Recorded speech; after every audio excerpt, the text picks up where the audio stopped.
dan itu sangat mempengaruhi penilaian daripada juri.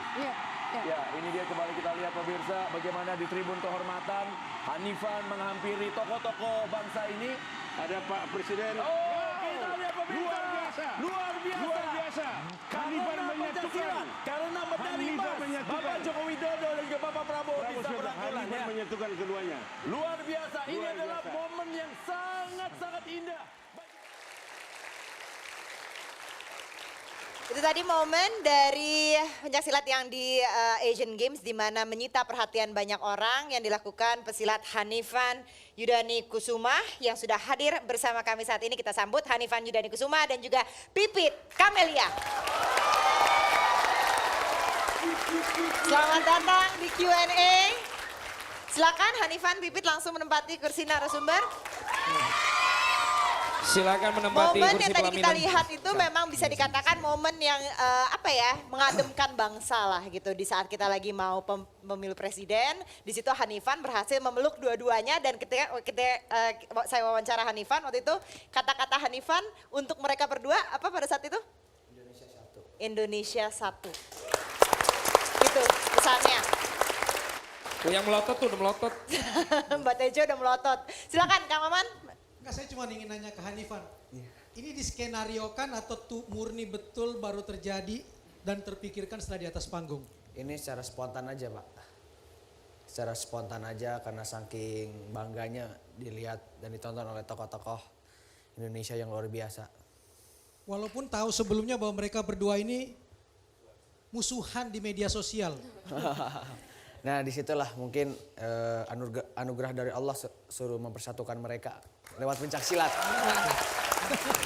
Dan yang menariknya 2014 Hanifan belum milih. Iya, Jadi Hanifan belum ikut pemilu 2014. Pertanyaan waktu saya itu. selanjutnya, apakah atas pertanyaan Kang Maman tadi juga sudah dikonsepkan jawabannya? Ya, enggak lah. Ini jadi akan nikah walaupun sama-sama jadi miliuner. Atau Jadilah. akan cari masing-masing. Ya enggak loh jadi. Amin, amin, amin. Untuk background mungkin dari pemirsa yang belum mengetahui Hanifan dan Pipit ini mereka udah tunangan ya sekarang. Alhamdulillah. sudah. Tunangan, masing-masing menang, udah dapat hadiah, udah jadi miliuner juga ya. 1,5 tambah 1,5. udah jadi miliuner, udah Hitung. dikasih tabung-tabungannya. Tapi katanya tetap nikah juga. Dan dua-duanya Tapi mungkin sebelum nikah aku nasihati dulu. Ah, ini. Ayo Mbak, ayo Mbak. Enaknya apa yang menikah sama-sama pesilat itu ya? Satu pesilat, satu dosen gitu kan ngobrolnya kan beda-beda. Ini di sana ngomong silat, nanti di kamar ngomong silat. Bosen nggak sih gitu? Ngobrolnya pakai Oh enggak sih. Enggak bosan karena itu udah mendarah daging silat di hati saya. Kalau berantem gimana? Enggak lah. Enggak Kalau pernah. lagi berantem, Ya, berantem. saya mengalah aja sama seorang wanita. Tapi gini. Yang jawab harus ceweknya. Iya. Mbak, Ya, ceweknya. bener ya ngalah terus nggak? Iya. Susis.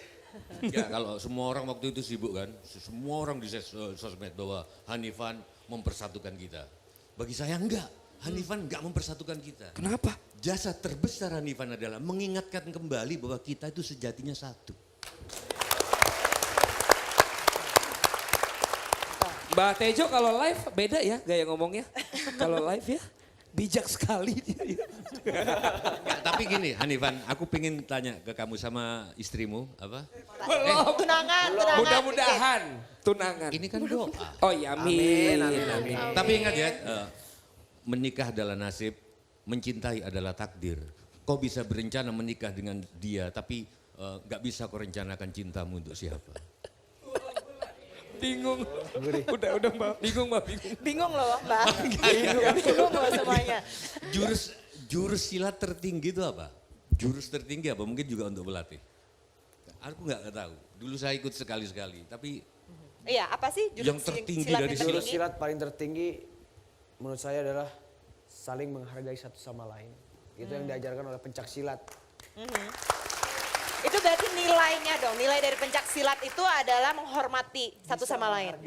Menghargai. Dan menghormati satu sama lainnya. Seperti kayak gitu. jadi kalau misalkan kita dicegat, ini zaman begal kan di Bandung kan, begal nih. Ada Ryan Ridwan Kamil begitu ketemu, nggak banyak tapi tolong hargailah kita sesama. Gimana? Gitu nggak Bang Abbas? Kalau Mas gitu Tulus? jurusnya pakai jurus gerak tipu. Gimana? Maksudnya kan dibegal nih. tolong hargai saya. Pakai jurus gerak tipu. Maksudnya bergerak di depan, menipu di belakang. Gitu kan. Tentunya kan kita Nah itu bisa dikomentarin oleh Valen nih dengan gerak 378, gerak penipu. Coba komentarin gerak penipu. Saya nggak berani ngomentarin silat. Gerak tipuan. Iya 378. gerakan 378 kita lihat sedang diperagakan oleh coach, kita lihat melakukan gerakan 378, melihat di depan kelihatannya nggak apa-apa tapi di belakang dia langsung bergerak, apa yang terjadi? Iya ampun dan puas. Babas apa? kalau pencaksilat itu kan kalau ada misalnya ada serangan kita bisa menghindar dulu, menangkis dulu. Kita belum tentu bisa harus menyerang. Tapi kalau mau kepepet baru kita serang. Baru kita balas namanya seperti kayak gitu. Itu jurus tertinggi. Iya. Jadi jurus tertinggi mengalah, apa menghindar. Bukan mengalah itu, tapi menghindari. Menghindari itu bukan mengalah. Iya. Kalau menurut saya menghindari menghindari itu bukan mengalah, tapi menyiapkan apa yang harus ke depan kita lakukan lagi. Jadi kalau misalkan sekarang jurus silat itu dipakai oleh buzzer politik, semuanya mengalah apa-apa, nggak sampai rame gini ya medsos ya. Semuanya ngalah, apa bukan ngalah apa istilahnya? Menghindar. Kan sekarang lagi rame perang-perang terus di medsos. Kenapa nggak silat diperkenalkan? Kalau dari di medsos? pakai nilai-nilai silat harusnya menghindar. Menghindar itu bukan baru kita terus selalu mengalah kan. Menghindar itu bukan harus kita harus mengalah. Menghindar itu kita tidak jadinya bentrok itu kita menimbulkan bentrok itu tidak ada. Ya, tapi tetap kita mempersiapkan diri untuk maju ke depan seperti kayak gitu. Nih buat yang perempuan mungkin, kalau dari Pipit atau Dara, mungkin Pipit kan lebih ke battle ya. Nah itu gimana? Pertama kali belajar susah nggak untuk mengkontrol egonya itu supaya menghindar itu tadi? Enggak sih, kalau untuk saya kan memang basicnya untuk fight. Jadi ya kalau emang ada kayak halangan di jalan ya aku sih bertindak aja gitu, lebih berani kalau aku sih.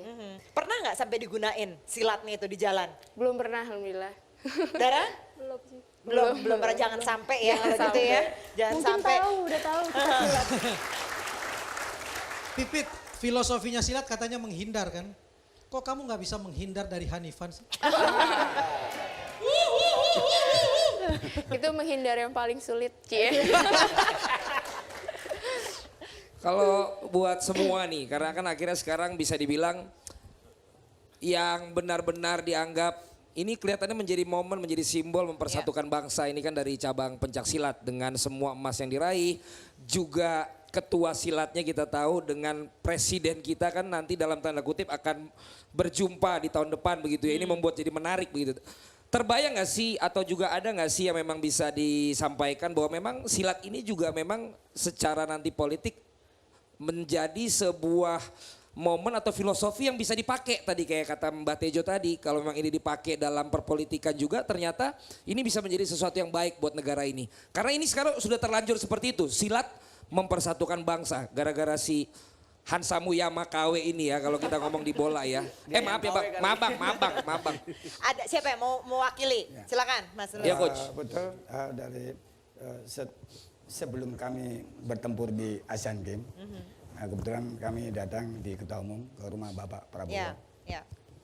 Memang waktu itu spontanitas atlet kami ada yang terlontar, Pak ini Pak yang di hashtagnya tanda kutip yang sebagai yang rame ini ganti presiden gitu. Itu. Dengan bijaknya Bapak, jangan ngomong itu di sini. IPSI jangan dibawa ke politik. Saya merinding ya. Dalam arti kita lo istighfar. Oh gitu Pak, iya. Walaupun itu dalam bulan politik, walaupun itu di rumah beliau sendiri kediaman, tidak ada wartawan pun tidak ada sapanya kita sebagai keluar dari itu sampai ada kalau kami nggak silakan itu hak, soal milih hak pribadi. Tapi jangan diberangkatkan. Itu yang kita pegang. Nggak dicampur adukin antara silat dan politik gitu. Kita harus break, tapi nanti setelah headline news pukul 20 akan hadir silat-silat yang sudah masuk di layar lebar. Terutama yang kemarin ada di film Wiro Sableng sesaat lagi setelah headline news pukul 20 waktu Indonesia Barat.